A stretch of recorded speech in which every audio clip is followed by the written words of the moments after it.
Brian Powell of I Run Far, I think, and we're before the 2017 Western States 100 with YiOu Wang before the 2017 Western States 100. How are you? I'm great. How are you? Tired, but that's all right. Well, it sounds like you've had your ultra interview day today. Today is that day. But you ran Western States here last year and finished 13th. Tell me a bit about that day.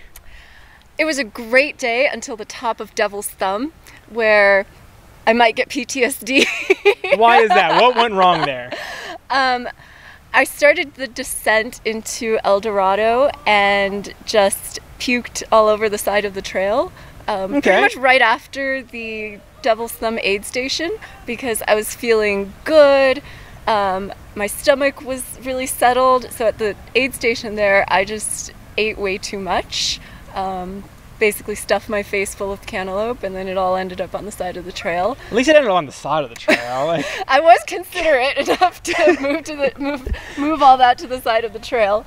And then I started getting really bad, sort of a full stomach cramp.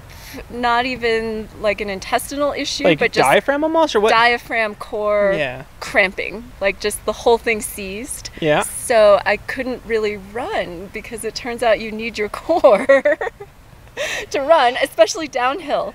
Which there's some of here.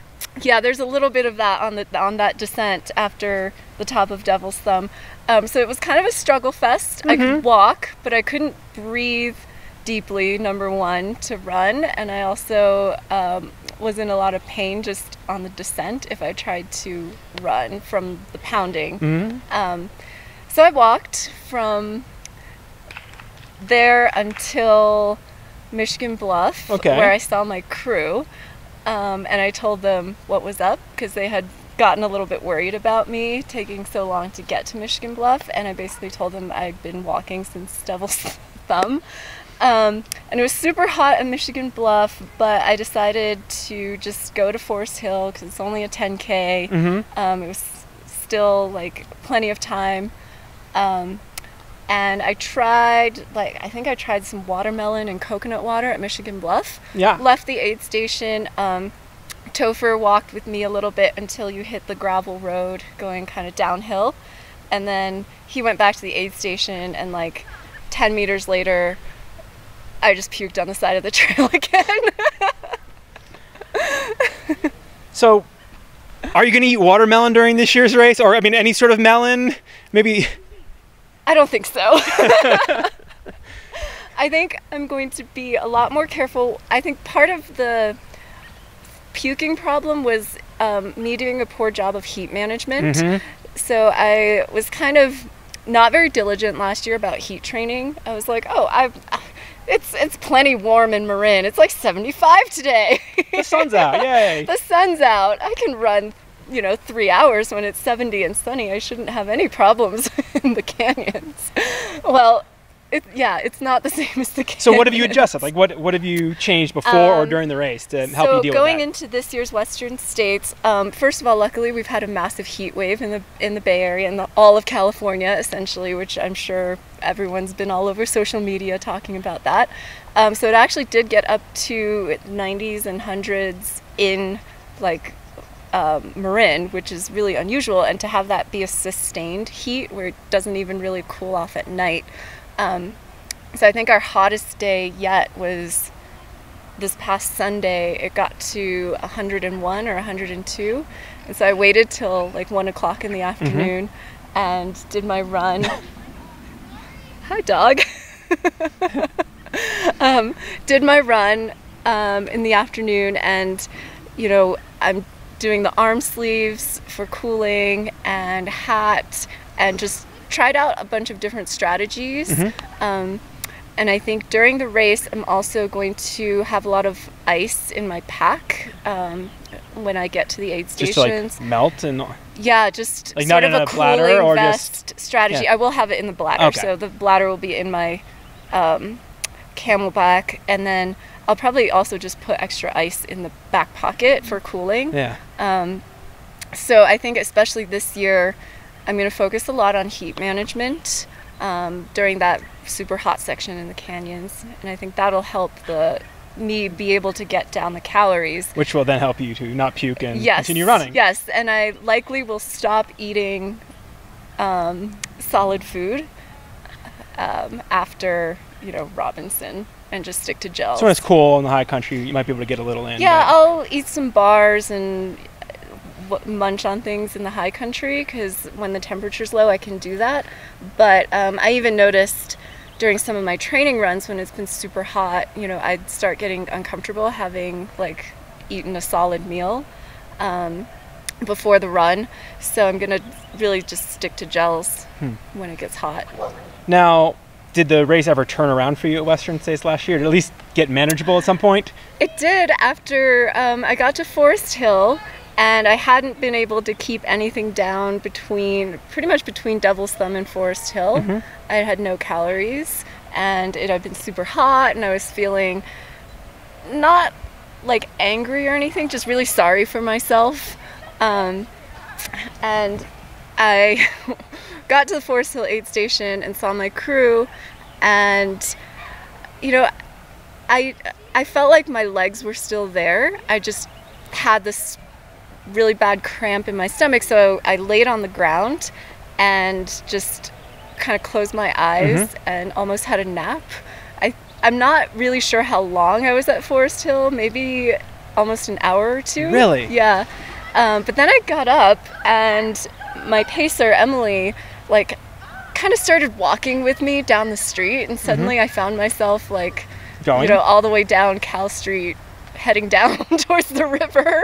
I was like, okay. And did you ever get to get back into normal running again, or well, the cramp, I would say my abdominals just felt sore the entire rest of the way, but it had loosened enough that I could run, shuffle, run. And once the sun went down, it also got a lot easier for me. So I think my race did turn around at Forest Hill through a combination of having a nice little nap at Forest Hill. It's a bit of a circus here. Sorry.